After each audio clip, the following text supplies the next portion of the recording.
माताएं बहनें, मेरे हम उम्र नौजवान भाइयों, प्यारे प्यारे बच्चों, आदरणीय राजेंद्र बेताड़ी जी, आप बैठ जाओ।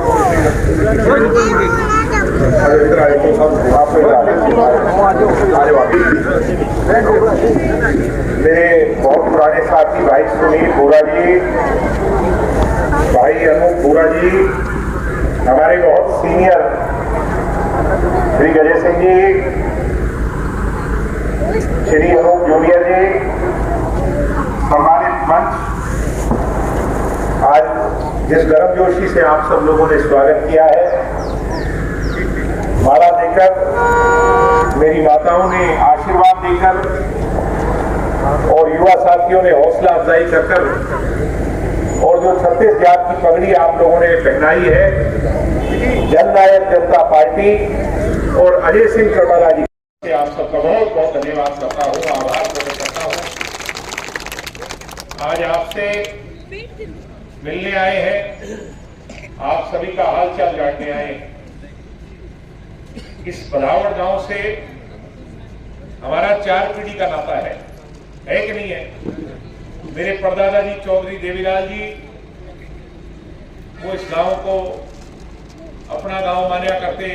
चौटाला साहब को सदैव आपने ताकत दी, अजय सिंह चौटाला जी को ताकत दी और दुष्यंत चौटाला को एमपी बनाया, सबसे जवान सांसद बना करके भेजने का काम किया। यानी आपके तो इतने एहसान है कि हम 7 पीढ़ी भी चुकता नहीं कर सकते, इतना प्यार है आप लोगों से, जुड़ाव है। सम्मानित बुजुर्गों, नौजवान दोस्तों, वहीं आज हम सभी कार्यकर्ता आपको न्योता भी देने आए हैं। आगामी 13 मार्च को डॉक्टर अजय सिंह चौटाला जी, जो आपके अपने नेता हैं, पार्टी के राष्ट्रीय अध्यक्ष हैं, उनका 65वां जन्मदिवस बहुत धूमधाम से, हर्षोल्लास से एक रैली के रूप में झांसी की नई अनाज मंडी में मनाने का फैसला पार्टी ने लिया है।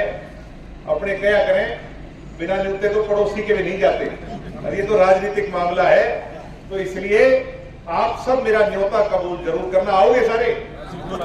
धीरे धीरे बोलो, आओगे?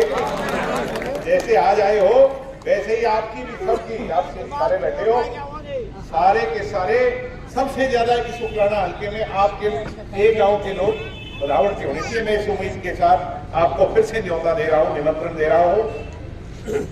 सम्मानित बुजुर्गों, नौजवान दोस्तों, आज बीजेपी और नायब सिंह सैनी की जो सरकार है, उसने बुढ़ापा पेंशन के साथ जो छेड़छाड़ करी है, उससे लोगों में बहुत रोष है। और वो कहते हैं जो इतिहास से नहीं सीखता वो भविष्य नहीं लिख सकता। चौधरी देवीलाल जी ने पेंशन लागू क्यों की थी? पेंशन लागू इसलिए की थी कि बूढ़ा आदमी और घर में जो बुजुर्ग महिला हो, उनको अपने बच्चों की तरफ झोली ना फैलानी पड़े। 100 का नोट दिया था कि नहीं ताई? आज वो 3200 चाहे बढ़ गया हो, 3200 में चौधरी देवीलाल का नाम आता है। और कोई सरकार आई या चली गई, एक बात मुझे याद आई, एक बार भजनलाल जी का राज था और भजनलाल जी ने चौधरी देवीलाल की पेंशन का नाम बदल दिया, सम्मान पेंशन से बदलकर उसको बेसहारा पेंशन कर दिया। तो लोगों में इतना गुस्सा आया कि उसको बदलना पड़ा दोबारा। ऐसे ही नायब सिंह सैनी ने जो पेंशन आपकी काटी, उससे भी लोगों में बहुत गुस्सा पैदा हुआ। पेंशन को कोई नहीं काट सकता, चौधरी देवीलाल तो जो बना गए उसको कोई काट नहीं सकता, वो तो ऐसे कानून बना सकते। तो सम्मानित बुजुर्गों, नौजवान दोस्तों, पेंशन को आपकी पार्टी ने सड़क पर लड़ाई लड़ करके आपके साथ मिलकर बहाल कराया। मेरी माताओं बहनों, आपसे भी इन लोगों ने एक बात कही थी, बीजेपी वाला ने 2100 देंगे लाडो लक्ष्मी के नाम पे। आए आपके? एक किस्त आई थी 2100 की, और फिर 1100 कर दिए कि नहीं कर दिए? एक आधे की आई, सबकी नहीं आई। तो इसलिए ना लाडो को लक्ष्मी मिली और लक्ष्मी भी खाली हाथ रह गई। ये आज सच्चाई है बीजेपी के राज की। और मेरी उम्र वाले भाई, एच टेट का पेपर बिक रहा है, एचपीएससी में घोटाले चल रहे हैं, बेरोजगारी की खाई बढ़ती जा रही है। और राजा जो हरियाणा का है, नायब सिंह सैनी, हर बात पे सिर्फ हंस दिया करे। हंसण का मुख्यमंत्री है, मुख्यमंत्री नहीं है। गुंडागर्दी कितनी बढ़ गई दोस्तों। आज आप अखबार खोलो, यहां मर्डर, डकैती, लूटपाट, कहीं मनीषा हत्याकांड, कहीं दवाई में 2 साल की बच्ची का मर्डर।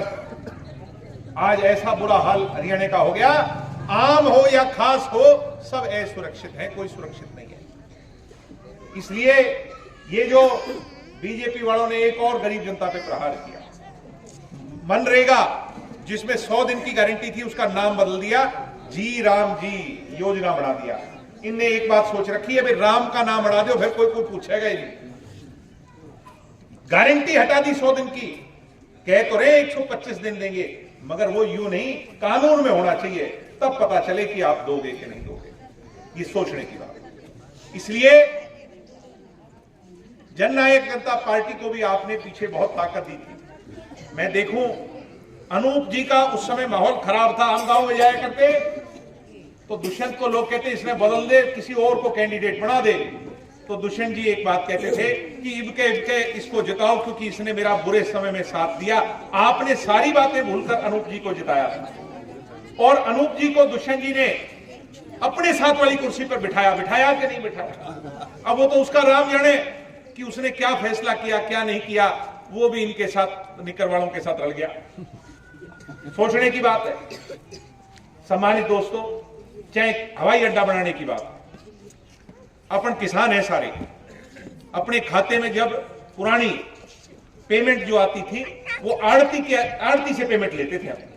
दुष्यंत जी ने कानून ले आया, नहीं, पेमेंट किसान के खाते में सीधी जाएगी, आड़ती का हिसाब बाद में करो किसान। ये बढ़िया कानून है कि नहीं है? ये किसान को ताकत आपकी पार्टी में। 72 घंटे में पेमेंट होगी। महिला आज जो सरपंच बनी है, आपके गांव में महिला है या पुरुष है? पुरुष है, महिला है। हाँ, तो ये महिला सरपंच जो बनी है, अगर वो मेरी कहीं आवाज सुन रही हो, जो सरपंच हमारी बहन है या माताजी जो भी बनी है, वो जेजेपी की देन है, इन माताओं की वोट की देन है। जेजेपी की ताकत से महिला आज 50% हिस्सेदार बनी है, राज की हिस्सेदार बनी है। ये बहुत बड़ी बात है। ब्लॉक समिति चेयरमैन भी महिला है, तो ये बहुत बड़ी बात है। मैं देख रहा बोर्ड लगा हुआ था। तो माताओं बहनों से कहूंगा, राज की आपकी कलम में ताकत जेजेपी ने डाली। आज राशन डिपो 33%, पीछे राशन डिपो जो बंट रहे थे, 33% जो है वो महिला को मिले। ये बहुत बड़ी उपलब्धि। मेरे नौजवान भाइयों, पेपर देने के लिए दूर जाना पड़ता था। बधावड़ वालों के सेंटर यमुनानगर लग जाते थे, 2-2 दिन में उल्टे आया करते थे। दुष्यंत चौटाला ने 50 किलोमीटर की रेंज तय करवा दी, इससे दूर सेंटर नहीं होगा। तो काम बहुत हुए, मगर हालातों से कोई नहीं जीत सकता। कोरोना आ गया, 2 साल तो आप भी घर पर थे और आपका नेता भी वहां पाबंद था, वो भी कोई काम नहीं कर सकता था। और किसान आंदोलन आया तो सब घर बैठे थे, तब भी लोगों में जा ही नहीं सके, काम करने जा रहा। हमारी पार्टी का तो स्वभाव वो है, भाई लोगों में जाओ और लोगों के बीच में रहना। वो आपके नेता को इन दोनों हालातों ने दूर कर दिया। पीछे विरोधियों ने बहुत ज्यादा विरोध और शगुफे छोड़े, लोगों ने भ्रमित किया, उनके कारण पार्टी की कमजोरी आई। मगर मैं एक बात जानता हूं, चौधरी देवीलाल इस देश के सबसे बड़े किसान नेता हुए, उनके किए हुए काम जब तक सृष्टि रहेगी कोई भूल नहीं सकता। एक काम उनका मुझे याद आता है, कर्जा माफी। जब कर्जा माफी की थी तो चौधरी बंसीलाल ने कहा था कर्जे कभी माफ थोड़ी हो सकते, तो चौधरी देवीलाल ने कहा था मैं करूंगा कर्जे माफ, और देवीलाल लिख दिया था कर्जे माफ हुए थे जो है ना किसानों को। और उसके बाद वो चुनाव हार गए थे, गिराए से हारे थे कि नहीं हारे थे? आपको पता होगा जो बड़े बैठे हो। और उसके बाद अगला चुनाव लड़े, रोहतक से हारे 1996 में कि नहीं हारे थे, 98 में भी हारे। इसका यह मतलब नहीं कि वो नेता बड़े नहीं थे। चुनाव में हार और जीत तो 2 पैमाने हैं, एक विधानसभा जाएगा और दूसरा सड़कों पे संघर्ष करेगा जो हारेगा। इसलिए मैं ये कहूंगा कि हो सकता है हमारे से गलती रही होगी, तो आप बड़े हो मगर हम हैं आपके ही। आपने हमारा कान पकड़ करके उसका दंड दिया, उसकी सजा दी, और हमें जो जिम्मेवारी मिली है वो विधानसभा की नहीं, वो इस बार सड़क पर संघर्ष करने की मिली है। अगले 3 साल आपकी जिम्मेवारी को बखूबी निभाएंगे और आपकी पगड़ी को कभी नीचा नहीं होने देंगे, ये मैं विश्वास और वादा आपको देता हूं। आपको फिर से 13 तारीख का न्योता देने आया हूं। डॉक्टर साहब जैसे चौधरी देवीलाल सबके थे, कोई इसी पार्टी का होता चौधरी देवीलाल को माड़ा नहीं कहा करता, वैसे डॉक्टर अजय सिंह को कोई भी पार्टी का हो, किसी पार्टी में चले जाओ, भाई डॉक्टर अजय सिंह कैसा आदमी है, तो बहुत बढ़िया आदमी, आदमी बहुत बढ़िया है, वोट दो ना दो।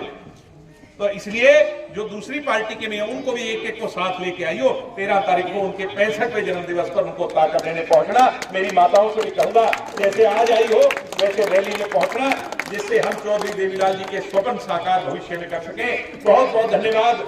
जय हिंद, जय भारत, जय चौधरी देवीलाल। सुनील जी नमस्कार। नमस्कार। आज आपके गांव में युवा के प्रदेश अध्यक्ष श्री दिग्विजय चौटाला जी पहुंचे हैं, उसके बारे में आप क्या कहना चाहोगे? भाई दिग्विजय सिंह चौटाला